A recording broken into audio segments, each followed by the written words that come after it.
भगवान राम सिर्फ हिंदू ही नहीं, सभी धर्म के लिए श्रेष्ठ हैं।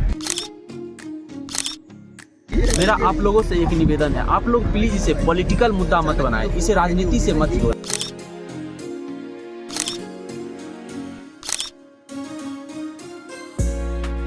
बिहार गवर्नमेंट से और केंद्र सरकार से एक निवेदन कीजिए कि हमारे बिहार में मिथिला में माता सीता का एक मंदिर होना चाहिए।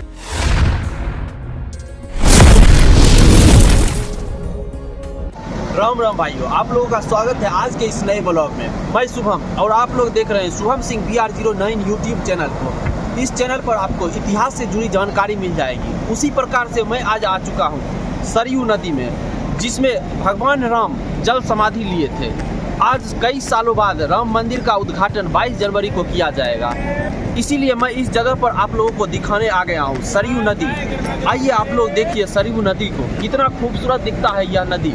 और इस घाट को देखिए, इस घाट पर अभी काम शुरू है, बहुत अच्छे तरीके से काम किया जा रहा है और कई सारे न्यूज़ चैनल वाले भी यहाँ आकर अपना काम कर रहे हैं, न्यूज़ बना रहे हैं। तो आइए मैं आप लोगों को सारी जानकारी देता हूँ, सब कुछ दिखाता हूँ। उसके बाद आप लोग राम मंदिर जरूर देखिएगा, राम मंदिर का वीडियो भी देखिएगा। अगर आप लोग अभी तक लाइक और सब्सक्राइब नहीं किए हैं तो जल्द से कर लें, क्योंकि आप लोगों को आने वाले समय में और भी अच्छी अच्छी जानकारी दी जाएगी।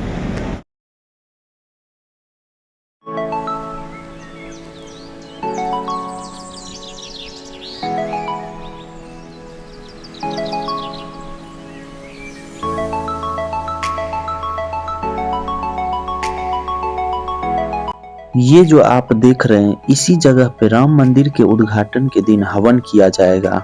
इस जगह पे कई सारे हवन कुंड बनाए गए हैं और ये जो मंदिर आप देख रहे हैं, ये वही मंदिर है जिसे दिवाली के दिन बहुत ही अच्छे तरीके से लाइटिंग करके सजा दिया जाता है। और यहाँ पर जो पानी बहता है, यह पानी सरयू नदी से होकर गुजरती है। इससे दो काम हो जाते हैं, एक तो मंदिर की खूबसूरती बढ़ जाती है और दूसरा यहाँ से इलेक्ट्रिक जनरेट भी हो जाते हैं। इस मंदिर का नक्शा भी बहुत ही खूबसूरत है और ये जो पत्थर है, इसी पत्थर को मंदिर के कोने कोने में लगाया जा रहा है। नए मंदिर और इस जगह की दूरी लगभग 1 किलोमीटर में है। इसी जगह पे सरयू नदी भी स्थित है।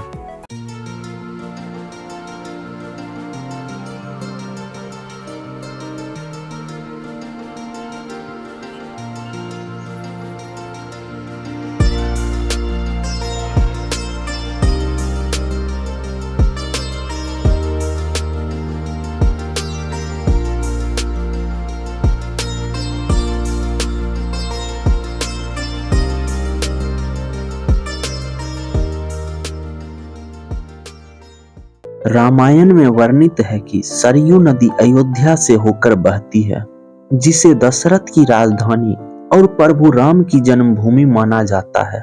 इतिहासवाद कनिंघम ने अपने एक मानचित्र पर सरयू को मेगास्थनीज द्वारा वर्णित सोलोमतीस नदी के रूप में चिन्हित किया है। सरयू नदी का नाम संस्कृत भाषा में लिया गया है। इस नदी की लंबाई 350 किलोमीटर और ऊंचाई 4150 मीटर है। सरयू नदी का इतिहास भगवान राम के वनवास काल और उनकी अयोध्या वापसी का गवाह है। यह नदी अयोध्या की कथा में बहुत ही ज्यादा महत्व रखती है।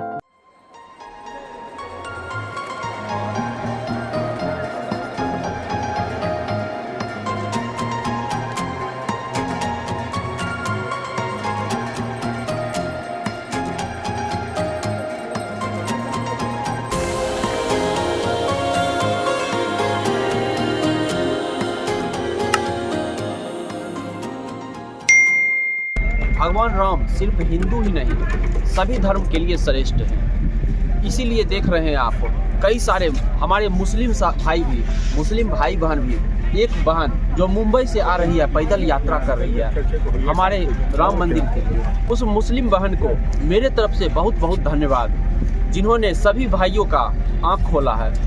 जो राम का नहीं वो किसी काम का नहीं। हमारे राम सिर्फ एक धर्म के लिए नहीं बने हैं, जितने भी धर्म हैं वो सभी इन्हें मान सकते हैं। आइए मैं आप लोगों को अब सरयू नदी दिखाता हूँ। देखिए यही है सरयू नदी, जिसमें भगवान राम जल समाधि लिए थे। आज बहुत ठंड भी है, काफ़ी ज़्यादा ठंड है, कोहरा भी बहुत ज़्यादा लगा हुआ है। फिर भी मैं आप लोगों के लिए वीडियो बना रहा हूँ। इस ठंड में बहुत दूर से आया हूँ और आप लोगों के लिए वीडियो बना रहा हूँ। राम मंदिर का भी वीडियो बनाऊँगा और आप लोगों तक पहुँचाऊँगा। आप लोगों को हर एक चीज़ दिखाऊँगा, राम मंदिर से रिलेटेड हर चीज़ दिखाऊँगा, किस तरह से राम मंदिर के अंदर आप लोग जा सकते हैं और तो वहाँ पर क्या सारा व्यवस्था है। आप लोग को कब आप लोग आइए जिसमें आपको दिक्कत ना हो यहाँ पर आने से।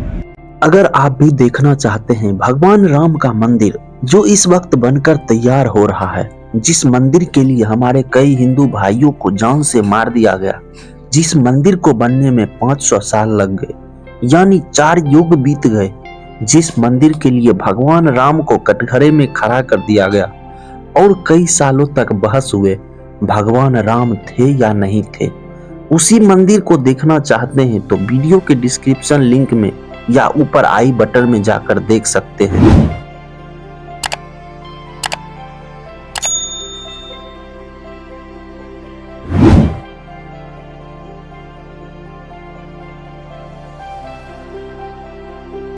मेरा आप लोगों से एक निवेदन है, आप लोग प्लीज इसे पॉलिटिकल मुद्दा मत बनाएं, इसे राजनीति से मत जोड़ें, क्योंकि यह हमारे धर्म से जुड़ा है। यह आज से कई वर्षों पहले हमारे पूर्वज यहाँ आकर बलिदान दिए, अपना खून पसीना बहाए इस मंदिर के लिए, इसीलिए इसे पॉलिटिकल मुद्दा आप लोग मत बनाइए। और तो जो लोग भी कह रहे हैं राम मंदिर बनने से रोजगार नहीं होगा, राम मंदिर बनने से इकोनॉमी डेवलप नहीं होगी, तो अब आप लोग देख लीजिएगा, आज से साल 2 साल बाद देख लीजिएगा यहाँ पर कितना ज़्यादा इकोनॉमी डेवलप होगा, यहाँ पर कितना ज़्यादा विकास होगा। यूपी का इकोनॉमी रेट बहुत ही आगे जाएगा, डेवलपमेंट बहुत ही इसका आगे जाने वाला है। और रोजगार जो बोल रहे हैं रोजगार नहीं मिलेगा, तो रोजगार आप लोग देख लीजिएगा यहाँ पर कितना रोजगार आने वाला है, आपको बहुत सारे रोजगार मिल जाएंगे यहाँ पर।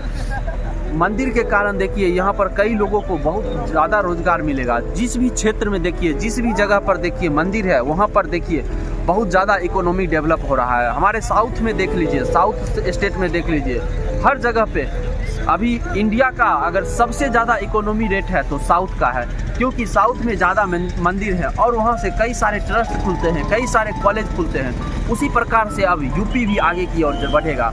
और मैं आप लोगों से एक और विनती करना चाहूँगा, आप लोग हमारे बिहार गवर्नमेंट से और केंद्र सरकार से एक निवेदन कीजिए कि हमारे बिहार में, मिथिला में माता सीता का एक मंदिर होना चाहिए, जिससे कि यहाँ पर जो लोग भी मिलने आए भगवान राम का दर्शन जो भी करने आए वो वहाँ जाकर माता सीता का दर्शन करेंगे। उसके बाद पटना का हनुमान मंदिर में दर्शन करेंगे, जिससे हमारा बिहार का भी इकोनॉमी रेट कहीं आगे बढ़ेगा और रोजगार बढ़ेगा।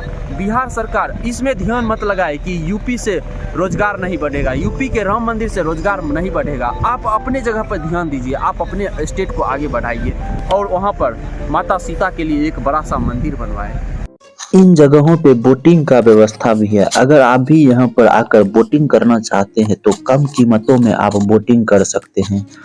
अयोध्या का मुझे एक बात बहुत ही ज्यादा अच्छा लगा, इन जगहों पे कोई ठगी नहीं होती है। जिस तरह से कहीं कहीं पे बहुत ज्यादा ठगी होती है, यहाँ पर जो एक्चुअल रेट हैं वही लिए जाते हैं।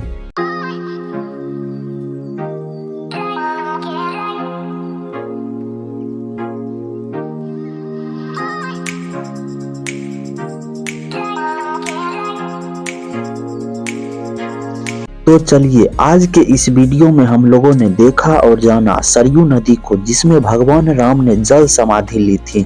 अब हम लोग जल्द ही मिलते हैं इसी तरह के एक और नए वीडियो में। अगर आप लोगों ने अभी तक लाइक और सब्सक्राइब नहीं किया तो जल्द से कर दे, जिससे कि आप लोगों तक आगे की और भी जानकारी मिलती रहे। आप लोग कमेंट करके बताएं आप लोगों को कैसा लगा सरयू नदी जिसमें भगवान राम ने जल समाधि ली थी।